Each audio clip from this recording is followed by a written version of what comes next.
जहन्नुम के पुजारी कलम ए हमीद। जमशेद पुजारी से इजाज़त लेकर वापस चल पड़ा। रात का पिछला पहर शुरू हो चुका था।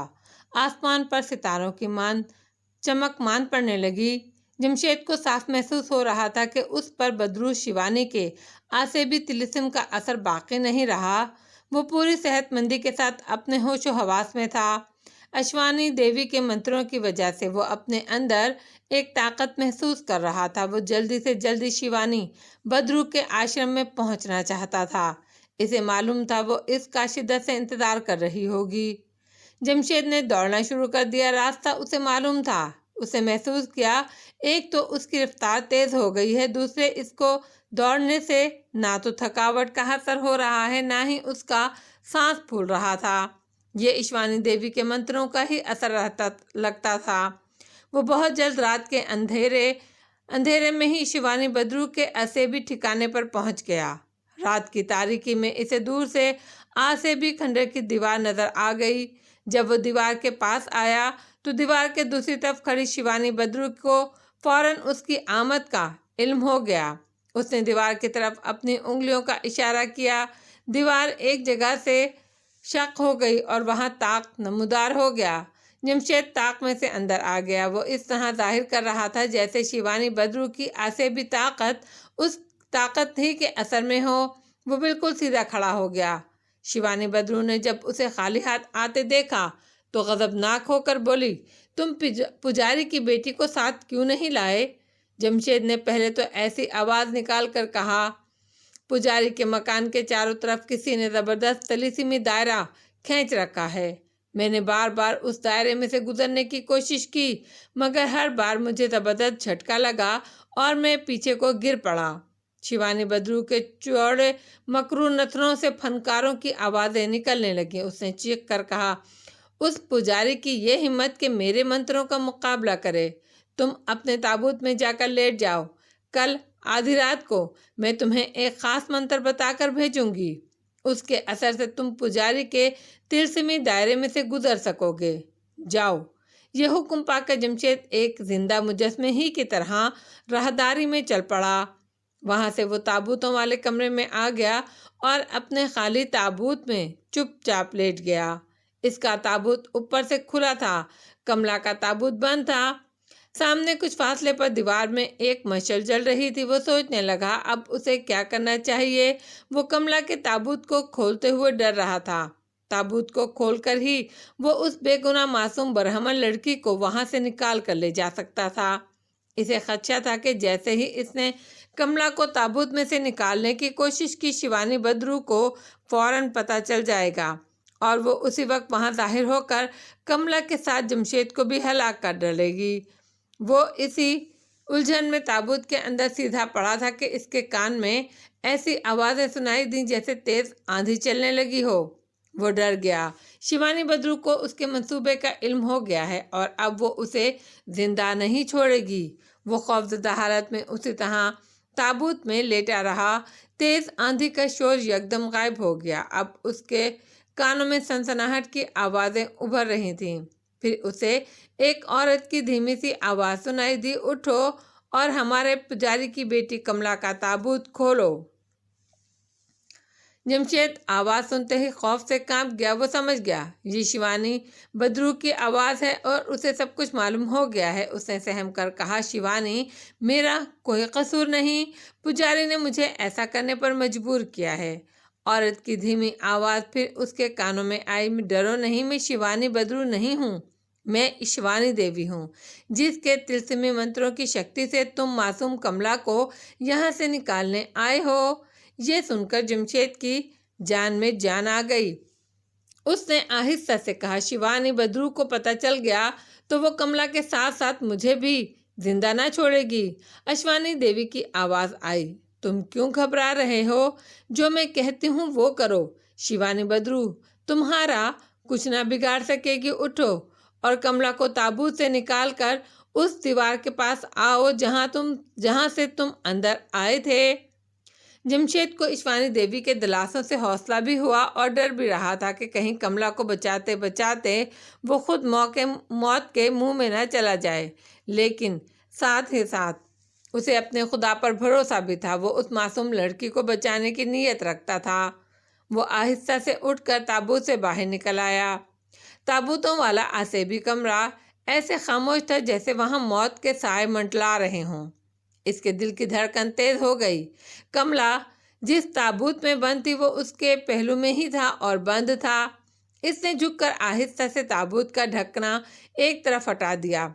दीवार पर जलती मशाल की रोशनी में उसने देखा पुजारी की मासूम लड़की कमला ताबूत में बेहोश पड़ी थी।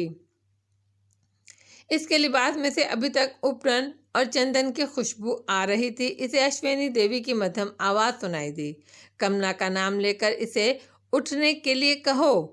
जमशेद ने झुककर बेहोश कमला के करीब मुंह ले जाकर कहा, कमला उठो। उसकी आवाज सुनते ही लड़की ने आंखें खोल दी और उठकर बैठ गई। वो हैरान होकर इधर उधर देखने लगी और बोली, मैं कहाँ हूँ? जमशेद ने अपने होठों पर उंगली रखकर कहा, खामोश रहो, कुछ बोलना मत, मेरे साथ आओ। कमला ताबूत में से निकलकर जमशेद के साथ चल पड़ी। जमशेद को ऐसे लग रहा था जैसे वो मौत को साथ लेकर चल रहा है, मगर वो मौत के मुंह में उतर चुका था। अब उसे अपने साथ उस बेगुनाह लड़की को भी मौत के मुंह से बाहर निकालना था। जिस रास्ते से वो शिवानी बद्रू उसे गुजार कर लाई थी, वो उसी रास्ते पर कमला को लेकर जा रहा था। जब वो अंधेरी राहदारी में दाखिल हुआ तो उसे चीखों पुकार की ऐसी ड्रोनी आवाज़ें सुनाई दी जैसे बहुत सी चुड़ैलें एक साथ मिलकर रो रही हों। कमला डरकर उसके साथ लग गई। जमशेद भी डर गया और वहीं पर रुक गया। इसके कान में ईश्वानी देवी की आवाज़ आई, डरो नहीं, आगे बढ़ो, मैं हूं ना तुम्हारे साथ। जमशेद ने डरते डरते कदम आगे बढ़ाया। थोड़ी ही देर बाद डरावनी चीखों की आवाज़ें बंद हो गईं। तारीक राहदारी की दीवार अब चंद कदम के फासले पर थी। जमशेद ने कमला को हौसला दिया, उसका हाथ थाम कर दीवार की तरफ चला। 2 कदम चला होगा कि अंधेरी राहदारी की फिजा सांपों और अजदहों के दिल दहलाने वाली फुनकारों से गूंज उठी। कमला की चीख निकल गई। वो जमशेद के साथ चिपक गई। उसका जिस्म कांप रहा था। जमशेद पर भी दहशत तारी हो रही थी। ईश्वानी देवी ने पुरसकून धीमी आवाज में कहा, डरो नहीं, दीवार के पास आ जाओ। जमशेद ने कमला का बाजू थामकर दीवार की तरफ कदम बढ़ाया। दीवार अंधेरे में नजर आ रही थी। अचानक एक फलक चिगाफची की आवाज बुलंद हुई और शिवानी बद्रू अपनी भयानक शक्ल के साथ सामने आकर खड़ी हो गई। इसकी आंखों से शोले निकल रहे थे। उसके हलक से गजबनाक डरावनी आवाजें निकल रही थीं। इसने अपना त्रिशूल वाला हाथ उठाकर अजदहा जैसे फनकार के साथ त्रिशूल जमशेद की जानिब फेंक दिया। त्रिशूल में से चिंगारियां फूट रही थीं। जमशेद डर कर नीचे होने ही लगा कि शोलानुमा त्रिशूल जमशेद के करीब आकर गायब हो गया। लड़की कमला जमशेद के साथ चिपकी खौफ से कांप रही थी। शिवानी बद्रू तड़प कर जमीन से 10 फीट बुलंद हो गई और अपनी आंखों से शोले बरसाती जमशेद की जानिब लपकी। उसका स्याहफाम मुंह एक आग की तरह खुल गया जिसमें से आग निकल रही थी। दहशत के मारे जमशेद और कमला दोनों ही की चीखें निकल गईं। फिर ऐसा हुआ कि शिवानी बद्रू इससे पहले कि जमशेद और कमला दोनों को अपने मुंह से निगलती आग के लपेट में लेती, उसका जिस्म शोला बनकर भड़क उठा और वो आग के गोले की तरह राहदारी की छत से टकराई भी नीचे गिर पड़ी और खौफनाक चीखों की आवाज़ों देखते ही देखते जलकर भस्म हो गई। कमला जमशेद के साथ चिमटी दहशत के मारे कांप रही थी। जमशेद पर भी दहशत तारी थी, मगर वो समझ गया कि अश्वानी देवी के तिलिस्म ने शिवानी बद्रू को हमेशा हमेशा के लिए जलाकर राख कर दिया है। उसके साथ ही दीवार शक हुई, उसमें से ताक नमूदार हो गया। अश्वानी देवी की आवाज़ आई, लड़की को लेकर यहाँ से निकल जाओ। जमशेद जल्दी से दीवार की तरफ गया और कमला को बाजू से पकड़कर दीवार के ताक में से बाहर निकल गया। ढलती रात की ताज़ा फिजा में आते ही ऐसा महसूस हुआ उसे नई जिंदगी मिली है और वो शिवानी बद्रू के चुंगल से खुद भी आज़ाद हो गया है और पुजारी की बेगुनाह बेटी को भी बचा कर ले आया है। कमला पर अभी तक हैबत तारी थी। खौफ से उसका जिस्म ठंडा पड़ गया। जमशेद ने इसे हौसला देते हुए कहा, घबराओ नहीं कमला, अब हमें कुछ नहीं होगा। जिस डाइन ने तुम्हें कैद कर रखा था, वो जलकर राख हो चुकी है। कमला ने घबराई हुई आवाज में कहा, तुम मुझे कहाँ ले जा रहे हो? जमशेद ने कहा, तुम्हारे घर और कहाँ, जल्दी यहाँ से निकल चलो।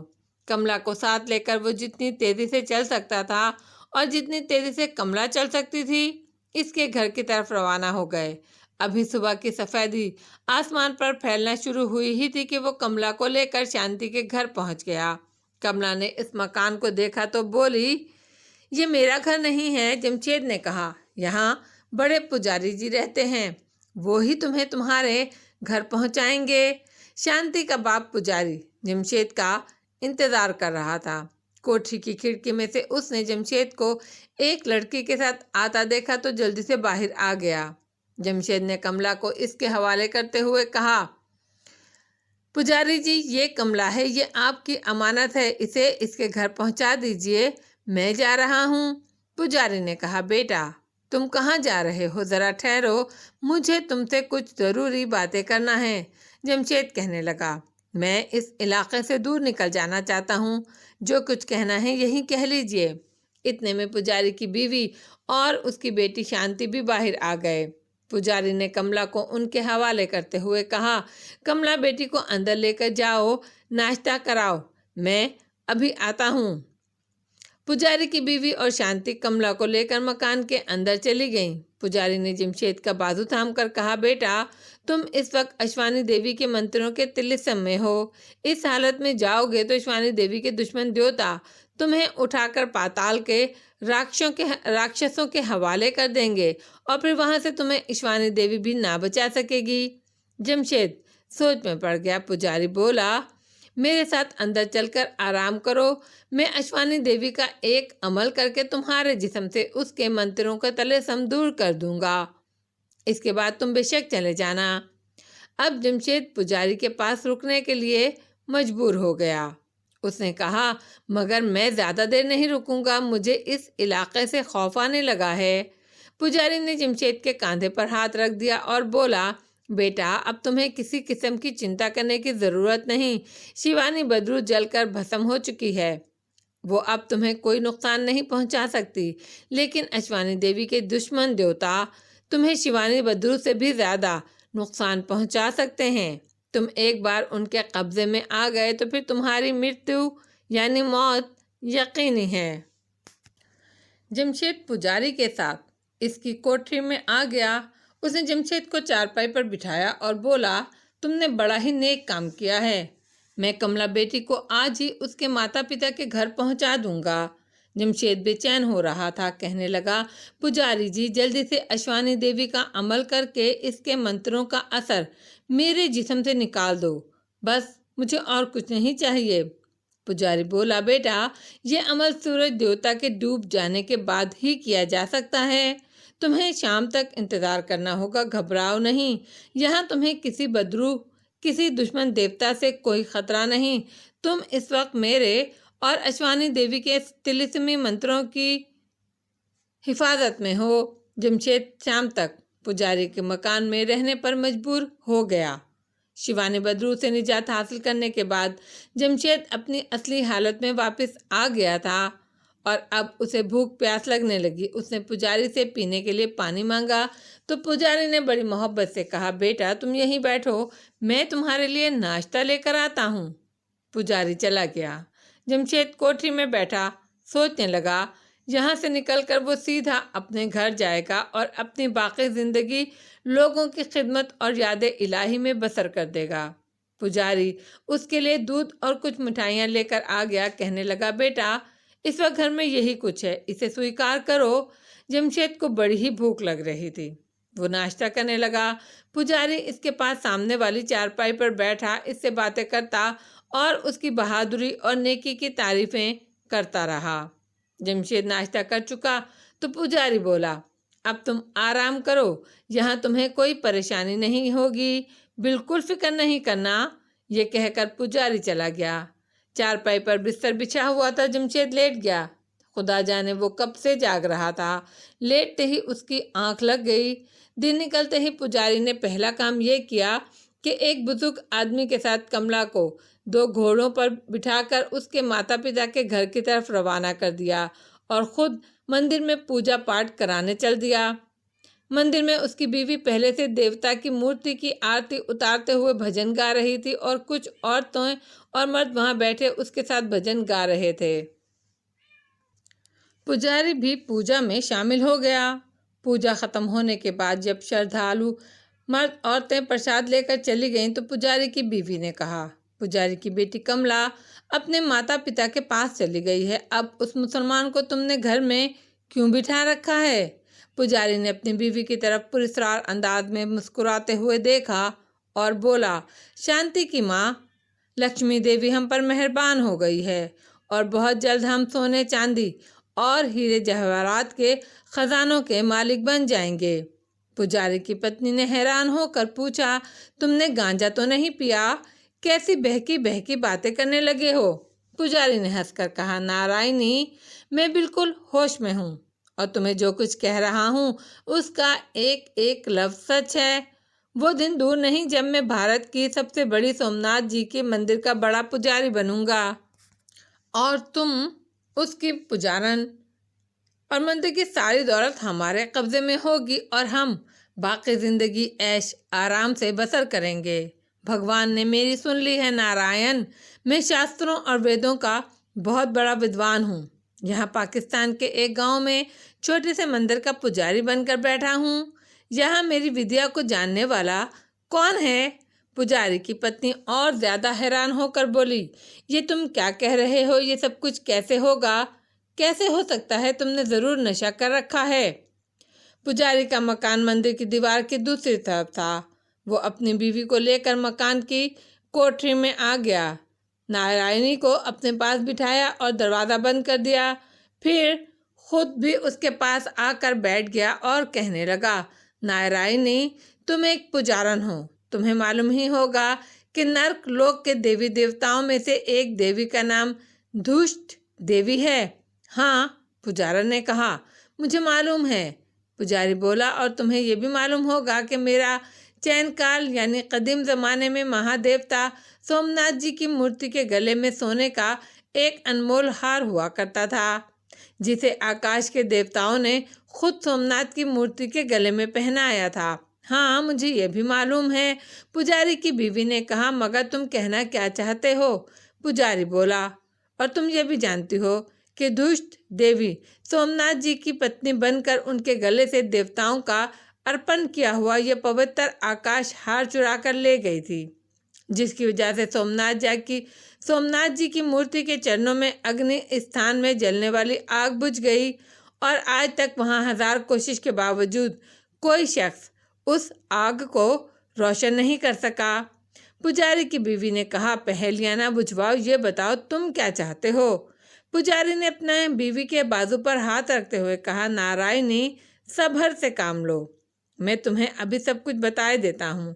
सोमनाथ जी के आकाश हार की चोरी हो जाने का शोक सैकड़ों बरस से हिंदू लोग मना रहे हैं। आकाश के बड़े बड़े देवता भी धष्ट देवी से सोमनाथ जी का आकाश हार वापस लाने में कामयाब ना हो सके, क्योंकि धष्ट देवी की शक्ति का मुकाबला कोई भी देवता नहीं कर सकता था। जरा सोचो, अगर मैं ये आकाश हार धष्ट देवी से छीन कर सोमनाथ जी की मूर्ति के गले में डालने में कामयाब हो जाऊं, तो सोमनाथ के मंदिर का बड़ा पुजारी बनने के अलावा क्या हिंदू लोग मुझे देवता समझकर मेरी पूजा ना करने लगेंगे? पुजारी की पत्नी ने कहा, जिस आकाश हार को आकाश के देवता ना ला सके उसे तुम कैसे ला सकोगे? पुजारी बोला, यही तो तुझे मालूम नहीं। आकाश हार मैं नहीं लाऊंगा, कोई दूसरा शख्स लाकर मुझे देगा। और ये दूसरा शख्स कौन है? बीवी ने पूछा। पुजारी बोला, वो मेरी कोठरी में सो रहा है। पुजारी की पत्नी ने ताज्जुब से कहा, वो मुसलमान, वो आदमी जो कमला को निकाल कर लाया है? हाँ, पुजारी ने कहा, इसकी आंखों में अजब सी चमक थी। पत्नी बोली, अजीब बातें करते हो। जिस आकाश को हमारे बड़े देवी देवताओं के अवतार धष्ट देवी से छीनकर ना ला सके, उसको एक मुसलमान कैसे ला सकता है? पुजारी बोला, यकीन कर नारायणी, इस हार को एक मुसलमान ही ध्वज देवी के गले से उतार कर ला सकता है। इसके बाद पुजारी ने अपनी बात की वजाहत करते हुए बीवी को बताया कि शास्त्रों में लिखा है, एक वक्त ऐसा आएगा कि सोमनाथ की मूर्ति का आकाश हार नरक लोक की धष्ट देवी चुरा कर ले जाएगी और मंदिर की आग बुझ जाएगी, और जब तक आकाश हार वापस ना आएगा मूर्ति के स्थान की आग रोशन ना हो सकेगी।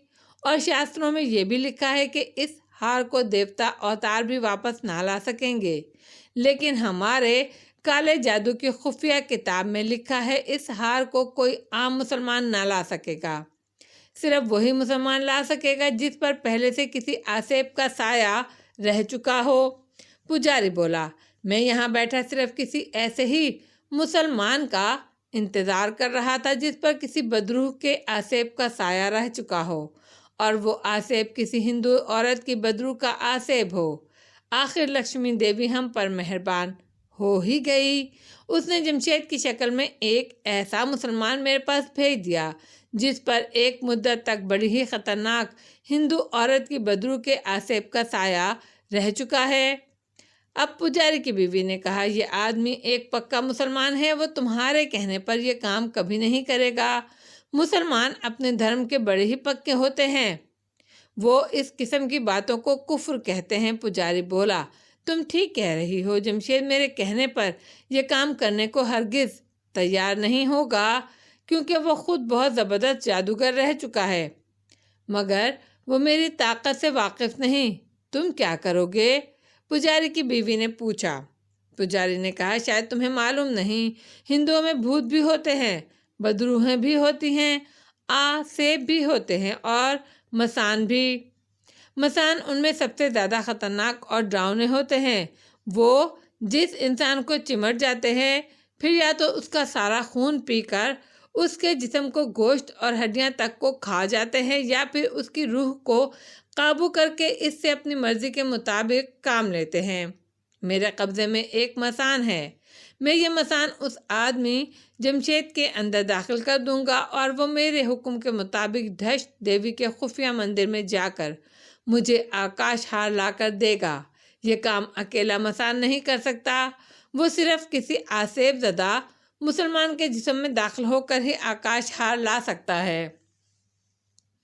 पुजारी की बीवी ने कहा, धष्ट देवी का खुफिया मंदिर कहाँ है? क्या वो भारत के किसी शहर में है? नहीं, पुजारी बोला, यह खुफिया मंदिर हज़ारों बरस पुराना है। पाकिस्तान में मोहनजोदड़ो के खंडरात में एक जगह ज़मीन के नीचे एक तहखाने में है, जिसका सिवाय मेरे किसी को इल्म नहीं है। मेरा मसान मेरे हुक्म से जमशेद के जिस्म में दाखिल होकर मुसलमान बनकर वहाँ जाएगा, क्योंकि एक मुसलमान की ताकत के आगे ही धष्ट देवी की जादुई ताकत बेअसर हो सकती है। आज रात ये काम हो जाएगा। तुम इसका किसी से जिक्र मत करना, शांति को भी मत बताना। दूसरी कोठरी में जमशेद शाम तक सोया रहा। शाम के वक्त वो बेदार हुआ तो पुजारी खाना लेकर आ गया। जमशेद ने कहा, पुजारी जी, मैं बहुत जल्द अपने घर जाना चाहता हूँ। जितनी जल्दी हो सके मेरे ऊपर किए अश्वानी देवी के मंत्रों का असर उतार दीजिए। पुजारी बोला, सूरज छुप गया है, तुम खाना खा लो, इसके बाद मैं तुम्हें अपने साथ शिवानी देवी के स्थान में ले जाऊंगा और अपना अमल कर कर तुम पर किए गए अश्वानी देवी के मंत्रों के असर को ख़त्म कर दूंगा। फिर तुम बेफिक्र होकर अपने घर चले जाना। खाना खाने के बाद जमशेद पुजारी के साथ उसके मकान से निकलकर एक तरफ चल पड़ा। पुजारी ने इसे बताया था कि अश्वानी देवी का खुफिया स्थान वहाँ से दूर एक सहराई टीले के पास है। वो दोनों घोड़े पर सवार थे। घोड़े रात के अंधेरे में वीरान मैदान में चलते चले जा रहे थे। 1 घंटे का सफ़र तय करने के बाद छोटे बड़े टीले शुरू हो गए। सारा इलाका अंधेरे में खामोश और वीरान था। एक टीले के पास आकर पुजारी बोला, अश्वानी देवी का खुफिया स्थान इसी टीले के गार में है। ये कहकर पुजारी घोड़े से उतर गया। जमशेद भी घोड़े से उतर आया। उन्होंने अपने घोड़े वहीं छोड़ दिए और टीले की ढलान की जानिब बढ़े। टीले की ढलान में एक जगह कुदरती गार का छोटा सा दहाना बना हुआ था जिसको जंगली झाड़ियों ने ढांप रखा था। पुजारी ने कहा, घबराना बिल्कुल मत, मैं हूँ तुम्हारे साथ। जमशेद खामोश रहा। वो इस मुसीबत से जल्द निजात चाहता था ताकि अपने शहर में जाकर नई और नेक जिंदगी का आगाज करे। पुजारी और जमशेद गार में दाखिल हो गए। पुजारी ने मोमबत्ती रोशन करके हाथ में थाम रखी थी। उसकी रोशनी में वो आगे बढ़ रहे थे। पुजारी ने एक बड़े खतरनाक मसान को अपने जादू के जरिए काबू करके एक काली हांडी में बंद करके इसी गार में एक जगह दफन किया हुआ था। ये मसान से भी 10 कदम आगे अपने ही मसान के खतरनाक बदरू था। इसका नाम यक्षन भूत था। यक्षन भूत पूरी तरह पुजारी के तिलिस्म के कब्जे में था। गार में एक जगह आ गई जहां गर्द आलू सीढ़ियां नीचे उतरती थीं। पुजारी वहां रुक गया। उसने जमशेद से कहा, तुम यहीं ठहरो, अश्वानी देवी की मूर्ति नीचे तहखाने में है, मैं वो मूर्ति लेकर आता हूँ। उस मूर्ति को सामने रखकर मैं एक खास मंत्र पढ़कर फूंकूंगा। उसके साथ ही तुम्हारे ऊपर किए गए मंत्रों का असर हमेशा ही के लिए ख़त्म हो जाएगा। जमशेद बोला, देर न लगाना। पुजारी ने कहा, फिक्र ना करो, मैं जल्द मूर्ति लेकर आ जाऊंगा। पुजारी ने मोमबत्ती एक जगह पत्थर पर लगाई और ख़ुद पत्थर की पुरानी गर्द आलू सीढ़ियाँ उतर कर नीचे चला गया। नीचे एक छोटा सा तहखाना था। यहाँ एक कोने में मिट्टी की छोटी सी ढेरी बनी थी। पुजारी ने जल्दी जल्दी मिट्टी हटाई। नीचे से एक हांडी निकल आई। हांडी का मुंह बंद था। पुजारी ने हांडी सामने रख ली। एक जंतर मंतर पढ़कर उस पर फूंका। हांडी का ढक्कन अपने आप ऊपर उठ गया और इसके अंदर से स्याह धुएं का एक गोला निकलकर हांडी के ऊपर गर्दिश करने लगा। धुएं के गोले में से खरखराहट की आवाज़ें निकल रही थी, जैसे कोई आदमी इंतहाई तकलीफ की हालत में जिंदगी के आखिरी सांस ले रहा हो। पुजारी ने कहा, यक्षन भूत, मेरे हुक्म से जाहिर हो जा। पुजारी का हुक्म सुनकर स्याह धुएं का गोला एक लहर की शक्ल इख्तियार कर गया। फिर उस लहर ने एक मसान की शक्ल बदल ली। ये अपने मसान की बदरू यक्षन भूत था। इसकी शक्ल इतनी डरावनी थी कि एक बार तो पुजारी के बदन में भी खौफ की लहर दौड़ गई। यक्षन भूत का साया स्याहफाम जिस्म एक बड़ी छिपकली जैसा था। नुकीले पंजों वाला हाथ छोटे बाजुओं के साथ लगे हुए थे और पंजों पर से खून टपक रहा था। घुटी हुई गर्दन पर बड़ा छिपकली जैसा सर लगा था। आंखों के सुर्ख डेले अपने हल्कों से बाहर निकले हुए थे। होंठ गायब थे। उनकी जगह ऊपर नीचे नुकीले दांत ही दांत थे जो खून से सुर्ख हो रहे थे। सर के ऊपर काले बाल कांटों की तरह खड़े थे। दांतों के दरमियान से धुएं की हल्की हल्की लहरें बाहर निकल रही थी, जैसे इसके अंदर आग भड़क रही हो। ये मसान यक्षन भूत था। यक्षन भूत ने नुकीले खून और दांतों के ऊपर नीचे और दांतों के होंठ ऊपर नीचे उठाते हुए खरखरी आवाज में कहा, मुझे किस लिए निकाला है? पुजारी ने कहा, जिस मकसद के लिए मैंने तुम्हें अपने कब्जे में कर रखा है, आज तुम मेरा वो मकसद पूरा करोगे। तुम यहाँ से मोहनजोदड़ो के खंडरात के नीचे धष्ट देवी के खुफिया मंदिर में जाओगे और उसके गले में पड़ा हुआ आकाश हार लाकर मुझे दोगे, जो सोमनाथ के मंदिर से चुरा कर लाई थी वो। यक्षन भूत के मुंह से धुएं का गुबार निकला। उसने खरखराहट वाली आवाज में कहा, मैं आकाश हार को हाथ लगाया। अगर मैंने आकाश हार को हाथ लगाया तो धष्ट देवी की शक्ति मुझे जलाकर राख कर डालेगी। पुजारी ने कहा, लेकिन अगर तुम एक मुसलमान आदमी के अंदर दाखिल होकर जाओगे तो धष्ट देवी तुम्हारा कुछ भी नहीं बिगाड़ सकेगी। मैं एक आदमी को अपने साथ लाया हूँ जो मुसलमान है। तुम इसको चिमट कर उसके अंदर दाखिल हो जाओगे और फिर एक मुसलमान के रूप में धष्ट देवी के खुफिया मंदिर में जाओगे और आकाश हार लेकर सीधे मेरे पास आ जाना। मैं गार के बाहर तुम्हारा इंतज़ार करूँगा। यक्षन भूत ने खड़खड़ाहट के साथ जवाब दिया, मैं तुम्हारा हुक्म नहीं टाल सकता, तो मैं तैयार हूँ। पुजारी ने अपनी मुट्ठी खोलकर उसकी तरफ हाथ बढ़ाया और कहा, मेरी मुट्ठी में आ जा। यक्षन भूत एक बार फिर धुएं का गोला बन गया। यह गोला गर्दिश करते हुए पुजारी की खुली हथेली पर आकर गायब हो गया। पुजारी ने अपनी हथेली को देखा, वहां चुटकी भर राख पड़ी थी। पुजारी ने मुट्ठी बंद कर ली और दूसरे हाथ से अपने लंबे कुर्ते की जेब से एक छोटी सी मूर्ति निकाली और सीढ़ियां चढ़कर जमशेद के पास आ गया। जमशेद उसी तरह गार में बैठा इसका इंतजार कर रहा था। एक तरफ पत्थर पर लगी हुई मोमबत्ती जल रही थी। पुजारी ने मूर्ति वाला हाथ ऊपर उठाते हुए जमशेद से कहा, मैं ईश्वानी देवी की मूर्ति ले आया हूँ। मेरे सामने सीधे होकर बैठ जाओ ताकि मैं मंत्र फूंक कर तुम्हारे जिस्म से अश्वानी देवी के मंत्रों का असर जाहिर कर दूं। जमशेद सीधा होकर बैठ गया। पुजारी के एक हाथ में मूर्ति थी। यक्षन भूत की राख वाली मुट्ठी उसने बंद कर रखी थी। उसने एक खास मंत्र का जाप शुरू किया। जब एक खास मंत्र पूरी तरह पूरा हो गया तो मुट्ठी खोलकर यक्षन भूत की राख जमशेद के चेहरे पर फेंक दी। यकलख्त जमशेद को ऐसे लगा जैसे इसके जिस्म के अंदर आग नहीं आग भड़क उठी हो। वो उछलकर खड़ा हो गया। पुजारी भी उठ खड़ा हुआ।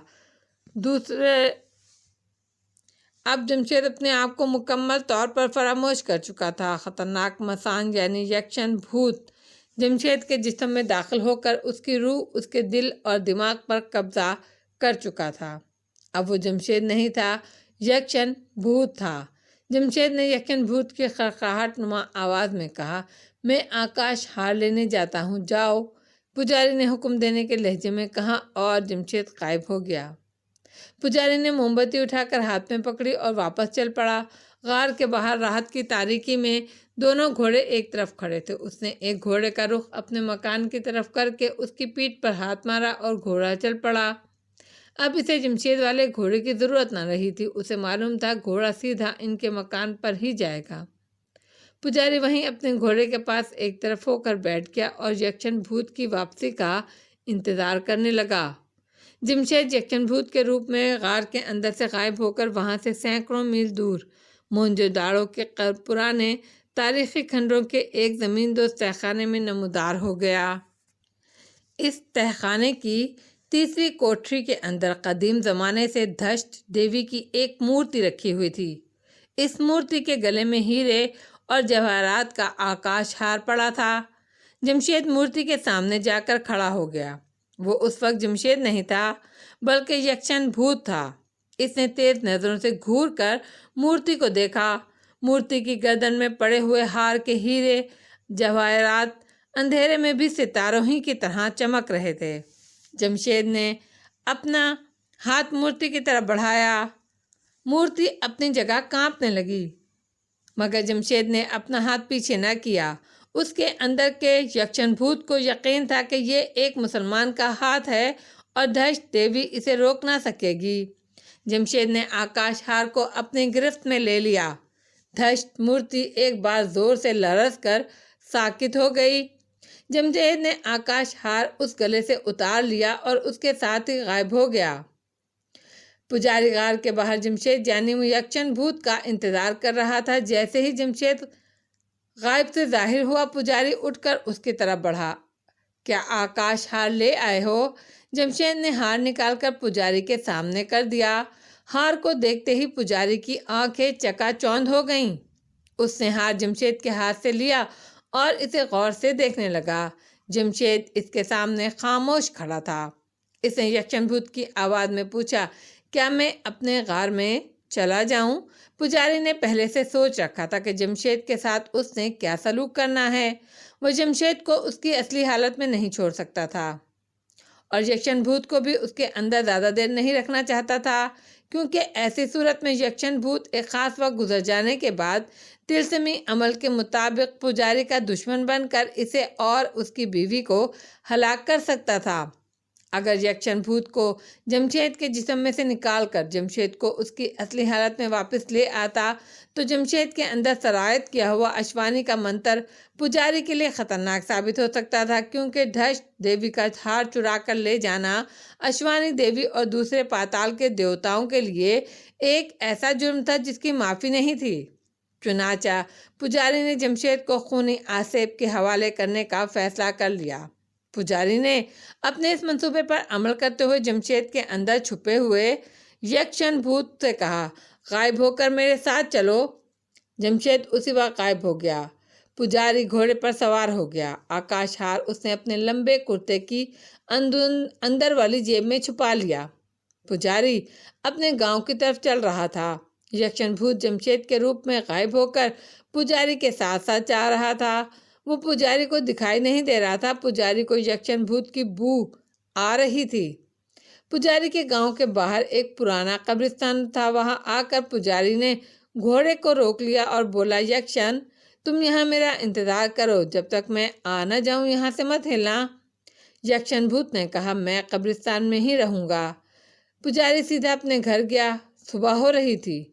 उसकी बीवी पूजा पाठ की तैयारी में लगी थी। पुजारी ने जाते ही बीवी से कहा, मेरे साथ आओ। वो इसे मकान की पिछली कोठरी में ले गया और कमीज के अंदर से आकाश हार निकाल कर इसे दिखाया और कहा, यह धष्ट देवी का हार है। लक्ष्मी देवी ने हमें माला माल कर ही दिया।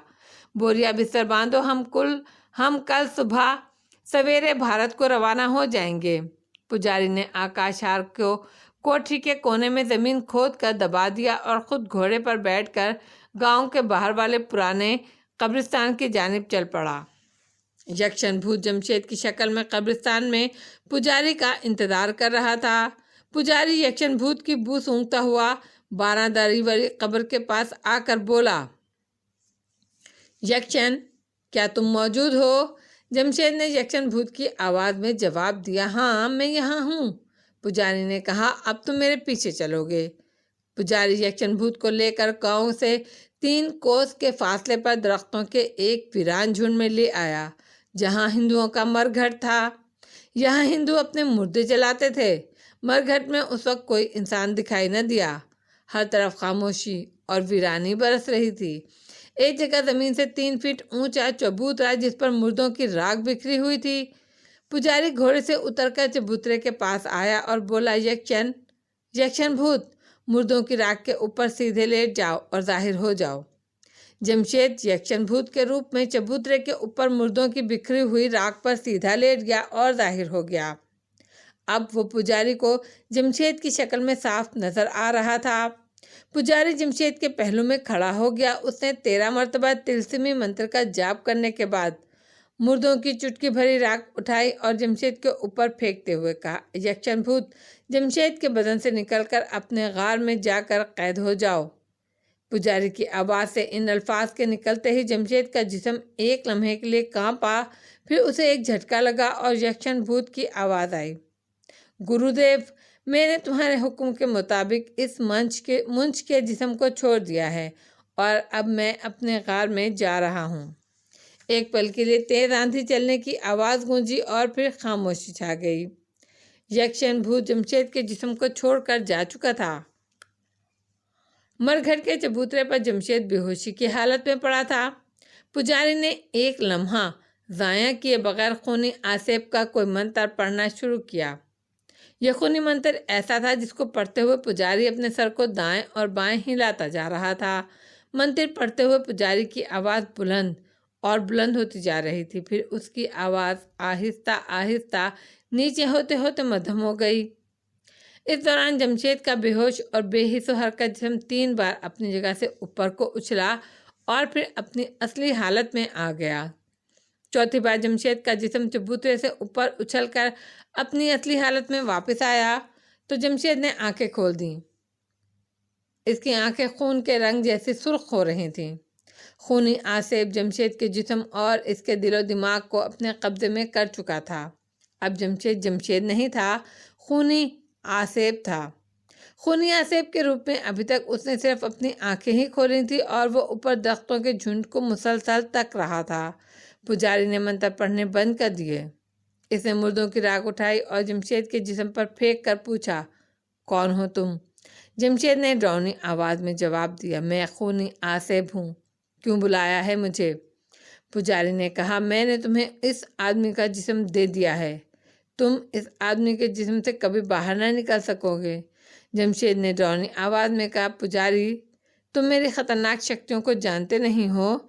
मैं इस आदमी का पेट चाक करके बाहर निकल आऊँगा।